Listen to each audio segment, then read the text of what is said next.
My child has a rough freshman year. How do we address the transcript? A rough freshman year is more common than most families realize and more recoverable than most families fear. Let me give you both the honest assessment and the practical strategy. First, the honest assessment. Freshman year grades matter. They're on the transcript and they're calculated into the cumulative GPA, but they carry the least weight of any year in high school and for a specific reason that most admissions officers will articulate if you ask them. Ninth grade is a transition year. Students are adjusting to a new environment, new academic expectations, sometimes a new school landscape, new social landscape.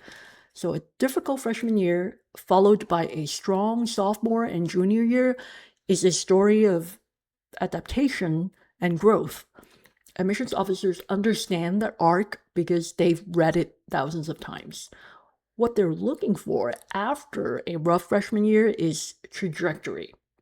A student who had a 2.8 GPA freshman year and climbed to a 3.8 by junior year while taking increasingly rigorous coursework is telling one of the most compelling stories in admissions, which is I struggled, I figured it out, I executed, I excelled.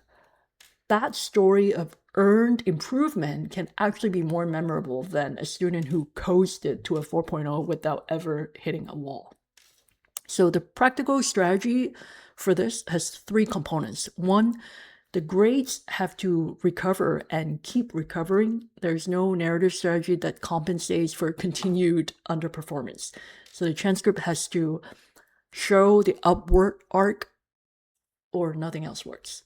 Second, if there's a specific reason for the rough freshman year, like a family circumstance, a health issue, a significant life disruption, that belongs in the additional information section of the application, written briefly, factually, and without drama. So admissions officers are trained to contextualize grades, so give them the context. Now third, and this is the piece most families miss, the rest of the application has to be strong enough that the freshman year reads as a footnote rather than a headline. If the narrative, research, and essays are all compelling, the reader's experience of the application is this student had a rough start and built something remarkable still.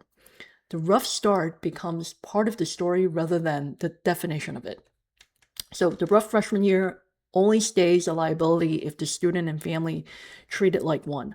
By not addressing it, by building a list that's shaped around it defensively, by letting it set the ceiling on where they apply. So don't do any of those things. The families who handle it strategically, strong subsequent performance, honest context, and a compelling rest of the application, that almost always find it becomes a non-issue in committee.